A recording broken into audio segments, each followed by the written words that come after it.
Donald Trump has encountered numerous difficulties since assuming the role of the 45th President of the United States. From controversies surrounding his policies to a turbulent relationship with the media, Trump's presidency has been far from smooth.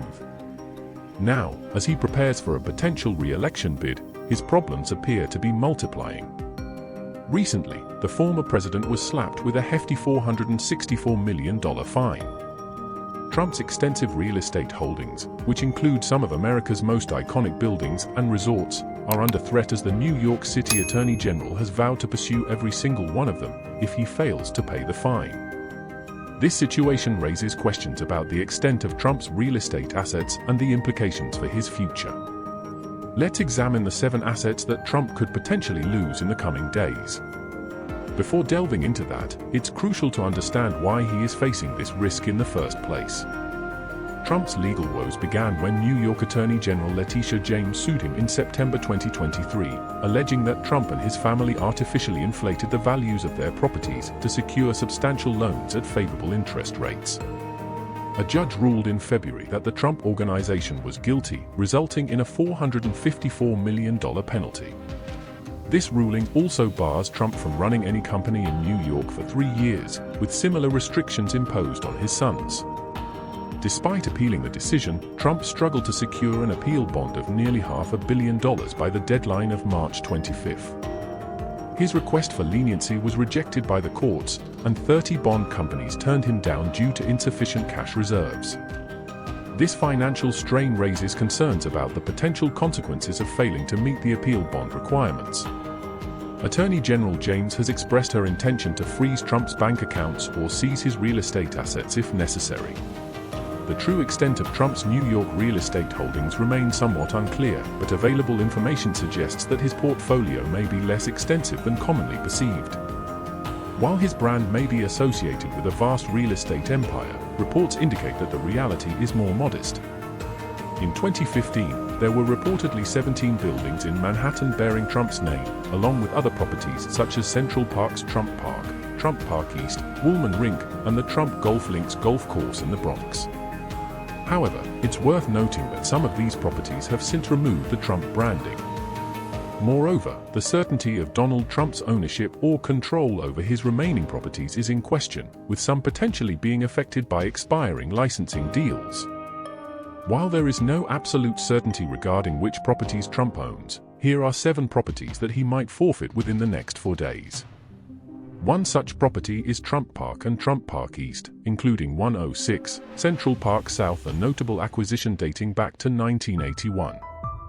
This 38-story hotel was transformed into the luxurious Trump Park condominium complex. Alongside this purchase, Trump acquired 100 Central Park South, intending to convert it into luxury condos as well.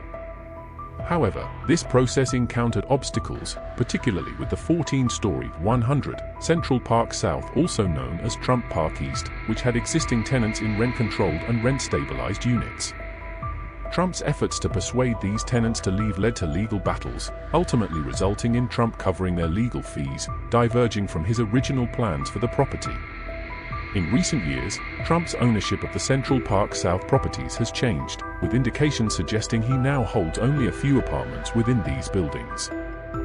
Notably, in 2016, Trump made headlines by selling several units to his son, Eric Trump, at prices significantly below market value, prompting an investigation into potential tax implications that could have yielded substantial savings for the former president. The complexities of real estate development and ownership, especially in high-demand areas like New York City, are exemplified by the story of 106 and 100 Central Park South. While these properties have undergone significant transformations under Trump's ownership, they have also faced legal and financial scrutiny, contributing to the broader narrative surrounding Trump's business legacy. Another property at risk is Trump Plaza, a 36-story cooperative apartment and retail building on the Upper East Side of Manhattan, designed by renowned architect Philip Birnbaum and opened in 1984. Despite Trump no longer being directly involved in its management, the building still bears his name, and he reportedly retains ownership of 2 units within it. Additionally, Trump Plaza continues to be a prominent fixture in the neighborhood, symbolizing Trump's enduring legacy in real estate. Another property at risk is Nike Town. Recent revelations have shed light on the fact that Donald Trump doesn't actually hold ownership of the land beneath the 48 East 57th Street building, despite being the holder of the ground lease. This expansive single-tenant commercial building, once famously known as Nike Town, is obligated to pay ground rent to 57th Street Associates, an entity linked to Digby Management, an enigmatic midtown real estate company. The building's history is as intriguing as its current ownership ambiguity. Following Nike's departure in 2017, Tiffany & Company, the renowned luxury retailer, temporarily occupied the space while renovating its nearby flagship store. However, this arrangement appears short-lived as Tiffany & Company is poised to vacate in the near future. The Mayfair has also garnered attention, though Trump has never claimed ownership. Despite the Trump Organization's website listing the apartment building at 610 Park Avenue among its properties, they merely manage the building. The actual owner is Colony Capital, which acquired the property in 1998. Trump Palace, formerly located at 200 East 69th Street, was once owned by Donald Trump. Built on the site of the New York Foundling Hospital and completed in 1991, it stood as the tallest building on the Upper East Side with 55 floors. While Trump once had a stake, it seems he no longer retains ownership, as evidenced by the removal of his name from the building's facade in 2021. The Dominic Hotel, formerly Trump Soho, was not funded by Trump but rather operated under a licensing deal allowing the use of his name. However, controversies arose, including involvement with Felix Shardaea, who had connections in Russia and assisted in a failed Trump Tower Moscow project. Trump Soho faced opposition from locals, struggled to attract guests or buyers for its apartments, and was embroiled in lawsuits alleging misrepresentation and money laundering.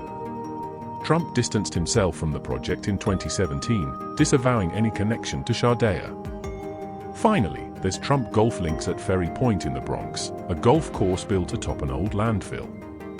New York City invested approximately $127 million from tax revenue to construct it in 2012 and entrusted Trump with its maintenance for 20 years.